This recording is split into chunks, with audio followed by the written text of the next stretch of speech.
Hello guys, मैं आदर्श त्रिवेदी आप सभी का अपने चैनल आदर्श त्रिवेदी डियर में वेलकम करता हूं। सो आप सभी को हमारे सभी वीडियो कैसे लग रहे हैं? अगर अच्छे लग रहे हैं तो please like and share and subscribe जरूर करिएगा। और आज जो आपके लिए टॉपिक लेके आया हूं वो आप मेरे पीछे देख ही पा रहे होंगे। ये टॉपिक काफ़ी इंटरेस्टिंग होने वाला है और इसमें काफ़ी स्टूडेंट्स को प्रॉब्लम का सामना करना पड़ता है कि सर जब प्रेजेंट डेफिनेट हम पढ़ते हैं तो उसमें एस या ई एस आई एस लगाना होता है, लेकिन सर लगाएं कैसे? ये सबसे बड़ी समस्या है। सर किसी वर्ड के साथ अचानक में आई एस आ जाता है, किसी वर्ड के साथ अचानक में ई एस आ जाता है और किसी वर्ड के साथ सिंपल एस यूज हो जाता है। इसमें बहुत बड़ी समस्या का सामना करना पड़ता है। तो उसी समस्या को दूर करने के लिए आज मैं आप सभी के सामने ये टॉपिक लेके आया हूँ। और इस टॉपिक को पढ़ने के बाद, इस कॉन्सेप्ट को पढ़ने के बाद आप कभी भी इन फ्यूचर में ऐसी प्रॉब्लम का सामना नहीं करेंगे। तो स्टार्ट करते हैं एस या ई एस आई एस, जो काफ़ी इंटरेस्टिंग होने वाला है। पहला कॉन्सेप्ट मैं आपके सामने लिखने वाला हूँ। जो पहला कॉन्सेप्ट है, जब ध्यान से समझिएगा बोल्ड में, जब किसी वर्ड के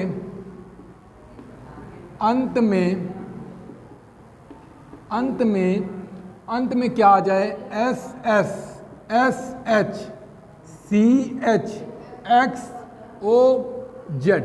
तो ध्यान रखना ये कुछ वर्ड है, जब किसी वर्ड के अंत में S S, S H, C H, X O और जेड आ जाए तो उनके साथ आपको यूज करना है। ध्यान रखना इनके साथ आपको क्या यूज करना है, ई एस यूज करना है। एग्जाम्पल के बाद आप कहेंगे सर मजा आ गया। देखिए एग्जाम्पल के थ्रू समझते हैं। जैसे मैंने एक एग्जाम्पल लिखा आपके लिए, काफ़ी एग्जाम्पल लिखने वाला हूं और उन एग्जाम्पल के बाद आप कहेंगे सर समझ में आ गया। देखिए जैसे पहला एग्जाम्पल मैंने लिखा वॉच, आप सभी इसका मीनिंग जानते होंगे वॉच। दूसरा मैंने लिखा वॉश, तीसरा मैंने लिखा फिक्स, चौथा लिखा मैंने डू, और उसके बाद पांचवा लिखा मैंने गो,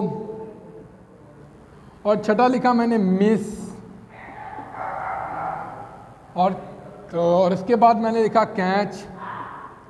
तो अब इसको देखिए, वॉच, अगर वॉच में आप ध्यान से देखेंगे तो क्या आ रहा है, सी एच आ रहा है ना। वॉच में क्या आ रहा है, सी एच आ रहा है। तो इसके साथ क्या लगाएंगे आप बताएंगे? कहीं सी एच आपको नजर आ रहा है? बिल्कुल कहेंगे सर नजर आ रहा है। तो क्या लगाना है आपको, ई एस। सिंपल क्या लगाना है, ई एस। तो वॉच का क्या लिखेंगे आप, वॉच का लिखेंगे, देखिए थोड़ा सा इसको बाद में लिख दूंगा ताकि नहीं प्रॉब्लम हो जाएगी। देखिए वॉच का क्या लिखेंगे आप, वॉच का लिखेंगे WATCHES। कितना सिंपल है। अब देखिए अगला, देखिए वॉश, वॉश का क्या लिखेंगे आप, वॉश का लिखेंगे देखिए वॉशेस। कितना सिंपल है। अगला देखिए फिक्स का क्या लिखेंगे, फिक्स, फिक्स का क्या लिखेंगे, फिक्सेस। अगला देखिए डू का क्या लिखेंगे, डच। अब देखिए जो मैंने इरेज कर दिए थे, अब कैच की जैसे मैंने बात की, कैच क्या लगा है, कैच में क्या लगा है, सी एच। तो आप इसका क्या लिखेंगे, कैचेस। अगला देखिए कैच हो गया, फिक्स हो गया, मिस। अब बात करते हैं मिस की। तो मिस में क्या लगा है, डबल एस। तो क्या लिखेंगे आप इसका, ई एस। मिस की बात हो गई। और जैसे मैंने लिखा है एक डिस्कस, क्या लिखा मैंने, डिस्कस। क्या लगा है डिस्कस, डबल एस। तो क्या लगाएंगे आप, डिस्कसेस। डिस्कस का मतलब समझते हैं, बातचीत करना, तर्क वितर्क करना। तो ये बात डिस्कस मतलब आपस में बातचीत करना, उसे डिस्कस कहते हैं। तो वॉच, वॉच का क्या बना दिया आपने, वॉचेस। वॉश का क्या बना दिया, वॉसेस। फिक्स का क्या बना दिया, फिक्सेस। डू का क्या बना दिया, डच बना दिया। कैच का क्या बना दिया, कैचेस। और मिस का क्या बना दिया, मिसेस। डिस्कस का क्या बना दिया, डिस्कस। अब मैं ये कॉन्सेप्ट आपको बताने वाला हूँ जो काफ़ी इंटरेस्टिंग होने वाला है। तो आप सभी जानते हैं कि कभी भी वर्ब की फर्स्ट फॉर्म आती है तो उसे क्या कहते हैं, बेस फॉर्म। मैंने वर्ब में पढ़ा रखी है।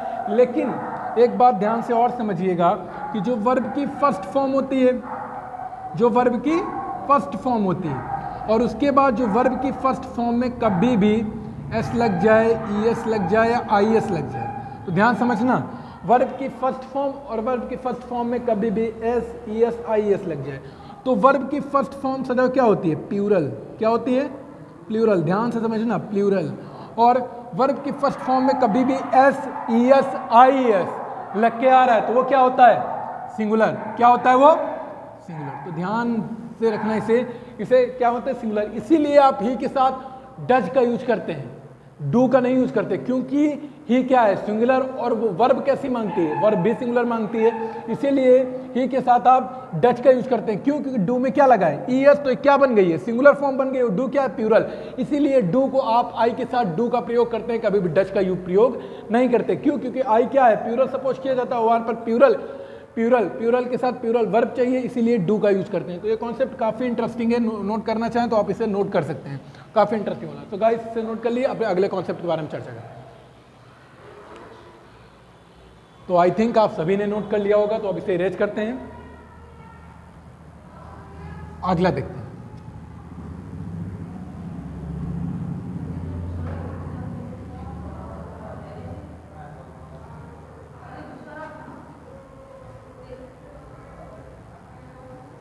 अगला देखिए, अगला कॉन्सेप्ट क्या है, अगला कॉन्सेप्ट क्या है, जब कोई शब्द या वर्ड की एंडिंग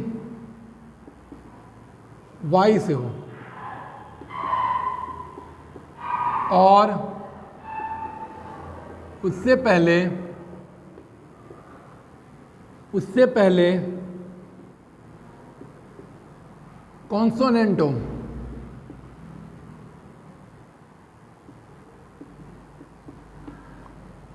तो वाई को रिप्लेस करके क्या लगाएंगे वहां पर, आइए ध्यान से समझिए, अभी समझ नहीं पा रहे हैं हो गया आप।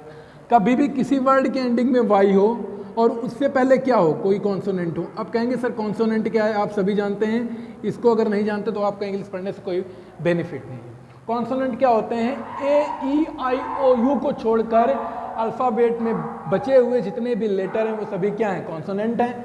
ए ई आई ओ यू ये क्या है, वोवेल है, ए ई आई ओ यू क्या है, वोवेल, और इनको छोड़कर जितने बचे हैं, जैसे अपना बी बचा है, ये भी कॉन्सोनेंट है, सी बचा है, ये भी कॉन्सोनेंट है, डी बचा है, ये भी कॉन्सोनेंट, एफ क्या है, कॉन्सोनेंट, इसी तरह जितने भी हैं ये सभी क्या है, कॉन्सोनेंट है। तो कभी भी वाई आ जाए किसी वर्ड के, उससे पहले क्या आ जाए, कॉन्सोनेंट, तो उससे वाई को हटाकर क्या लगाएंगे, वाई को हटाकर क्या लगाएंगे, ध्यान से सुनिएगा, वाई को हटाकर क्या लगाएंगे, वाई को हटाकर क्या लगाएंगे, आई एस। एग्जाम्पल के थ्रू समझते हैं, जैसे मैंने एग्जाम्पल लिखा, एक एग्जाम्पल लिखा मैंने, फ्लाई। अब फ्लाई में क्या आ रहा है, वाई आ रहा है, फ्लाई में क्या आ रहा है, वाई से पहले क्या है, एल क्या है, वोवेल है कि कॉन्सोनेंट है, इतना तो आप सभी इंग्लिश जानते ही होंगे। वाई से पहले एल क्या है, कॉन्सोनेंट है कि वोवेल, तो कॉन्सोनेंट है, डेफिनेटली कॉन्सोनेंट है, तो एल कॉन्सोनेंट है तो क्या लगाएंगे, एफ एल, वाई को हटा के क्या लगाएंगे, आई एस, बन गया। क्या सिंपल, कितना सिंपल है। अगला देखिए, जैसे अगला मैंने लिखा क्राई, क्या लिखा, क्राई, वाई से पहले क्या है, आर क्या है, कॉन्सोनेंट है, तो आर कॉन्सोनेंट है तो क्या लगाएंगे, सी आर, वाई को हटाकर आई ई एस। अगला देखिए, अगला मैंने जैसे लिखा वरी, क्या लिखा, वरी लिखा, क्या लिखा मैंने, वरी। एक और देखिए, मैरी लिखा, जैसे मैंने वरी मैरी, जैसे एक और लिख दिया मैंने कैरी, ध्यान से समझिएगा, वरी मैरी, थोड़ा सा इसको दूर रखिए, तो कैरी जैसे मैंने लिखा। अब मेरी बात सुनिएगा, तो वरी का क्या लिखेंगे, वाई से पहले क्या है, कॉन्सोनेंट, आर है, तो इसलिए वाई को हटाकर क्या लगाएंगे, यहां पर क्या लगाएंगे, वरीज, है ना। और इसके बाद मैरी, क्या लगा है, वाई से पहले क्या है, आर है, कॉन्सोनेंट, तो क्या बनाएंगे इसका, मैरिज। तो समझ में आ रहा है ना, पहला कॉन्सेप्ट भी आपके दिमाग में आया होगा, दूसरा कॉन्सेप्ट भी समझ रहेंगे। वाई से पहले क्या है, आर क्या है, कॉन्सोनेंट, तो क्या लगाएंगे आप, वाई को हटाइए, क्या लगाएंगे, आई एस, खत्म, बस इतना था। और इसमें क्या खास था, क्या स्पेशलिटी थी, तो द मैटर इज कि आप जब भी वाई से पहले क्या देख लें, कॉन्सोनेंट, वाई से पहले कॉन्सोनेंट, तो आपको क्या करना है, वाई को रिप्लेस करना है और आई एस को वहां पर सुटेबल करना है, बस इतना सिंपल सा आपको मेथड लगाना है। अब देखिए, तो ये समझ में आ गया होगा पहला कॉन्सेप्ट। अब आप पूछेंगे सर ये तो बता दिया, अगर वाई से पहले वोवेल हो तब क्या करेंगे, तो अब ध्यान से सुनिएगा अगला कॉन्सेप्ट। और सर आपने ये नहीं बताया कि एस कहाँ लगता है, ये भी आप पूछेंगे, तो ध्यान से सुनिएगा मेरी बात। अब जो तीसरा कॉन्सेप्ट है, लास्ट कॉन्सेप्ट है, इसको समझिएगा। तो जो तीसरा कॉन्सेप्ट है, तीसरा कॉन्सेप्ट क्या कहता है? तीसरा कॉन्सेप्ट क्या कहता है? ऊपर के जो दोनों नियम जो मैंने बताया, दोनों नियमों को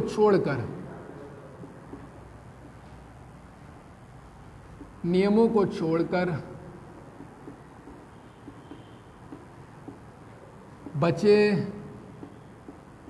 जितने शब्द हैं या वर्ड हैं, या आप कह सकते हैं वर्ब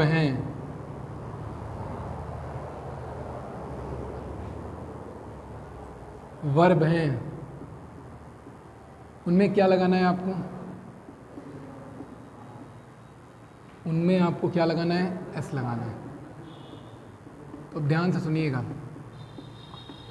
जैसे मैंने कहा एस लगाना है। दोनों नियमों को छोड़कर बच्चे जितने वर्ब हैं उनमें क्या लगाना है? आपको एस लगाना है। अब मेरी बात ध्यान से समझिएगा। जैसे ऊपर के दोनों नियम मैंने क्या बताए हैं? पहला नियम था कि अगर किसी वर्ब के अंत में आपको एस एस मिल रहा है, सी एच मिल रहा है, एस एच आप प्राप्त कर रहे हैं और ओ प्राप्त कर रहे हैं, एक्स आपको मिल रहा है और उसके बाद जेड मिल रहा है, तो आप उसके साथ क्या लगाएंगे? ई एस लगाएंगे। और दूसरा कॉन्सेप्ट क्या था? दूसरा कॉन्सेप्ट था कि वाई अगर आपने एंडिंग में देखा और उससे पहले कॉन्सोनेंट देखा, तो आप वर्ब को वाई को रिप्लेस करके क्या लगाएंगे? आई एस लगाएंगे। तो इतना तो समझ में आ गया होगा आप लोगों को। तो उन दोनों नियमों को अगर किसी वर्ब में लगाया जाए और अगर वो दोनों नियम फॉलो नहीं हो रहे हैं, तो सिंपल सी बात है कि आपको क्या लगाना है? वहाँ पर एस लगाना है। जैसे मैंने कुछ शब्द लिखे, देखिए, जैसे मैंने पहले वर्ब लिखा प्ले लिखा मैंने, पहला वर्ब क्या लिखा? प्ले। और दूसरा क्या लिखा मैंने? डांस लिखा दूसरा। और तीसरा लिखा बीट। चौथा लिखा किल। और उसके बाद लिखा मैंने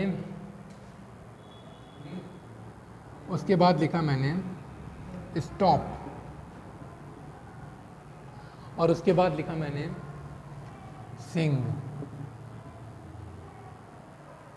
सिंग लिख दिया, प्ले लिख दिया, डांस लिख दिया। अब देखिए इनमें लगा के देखते हैं कि वो दोनों नियम फॉलो हुए कि नहीं हुए। वाई तो है, उससे पहले क्या कॉन्सोनेंट है? नहीं है। उससे पहले क्या है? वॉवेल है। तो वॉवेल है। और देखिए क्या लास्ट में कहीं आपको S S, S H, C H लगा हुआ मिल रहा है? नहीं मिल रहा है। तो आपको सिंपल क्या लगाना है इसमें? अब जब दोनों नियम फॉलो नहीं हो रहे हैं तो प्लेस एस लगा दीजिए, खत्म। अगला देखिए सी ई, कहीं वो वाई लास्ट में नहीं है तो दूसरा नियम कैंसिल। और देखिए लास्ट में कहीं S H, C H, X, O, Z कहीं मिल रहा है? नहीं मिल रहा है। तो सिंपल सा क्या लगाना है आपको? एस लगा देना लास्ट में, खत्म। अगला देखिए बीट में कहीं आपको वाई मिल रहा है, उससे पहले कॉन्सोनेंट मिल रहा है, वाई तो मिल नहीं रहा तो कॉन्सोनेंट की तो बात छोड़ दीजिए। कहीं एस एच, सी एच कहीं मिल रहा है? नहीं मिल रहा है। तो क्या होगा? बीट्स। अगला देखिए किल में कहीं दोनों नियम के ऊपर रूल फॉलो हो रहे हैं? नहीं हो रहे हैं। तो सिंपल आपको क्या लिखना है? किल्स। सॉरी। अगला देखिए स्टॉप में कहीं नियम फॉलो हो रहा है? नहीं हो रहा है। तो क्या लिखना है आपको? सिंग में कहीं नियम फॉलो नहीं हो रहा है तो क्या लगाना है आपको? सिंग्स। बस। तो गाइस आज का सेशन आपको कैसा लगा अपने कमेंट में लिख के जरूर भेजिएगा। अगर वीडियो पसंद आया तो लाइक, सब्सक्राइब एंड शेयर जरूर करिएगा। That's it.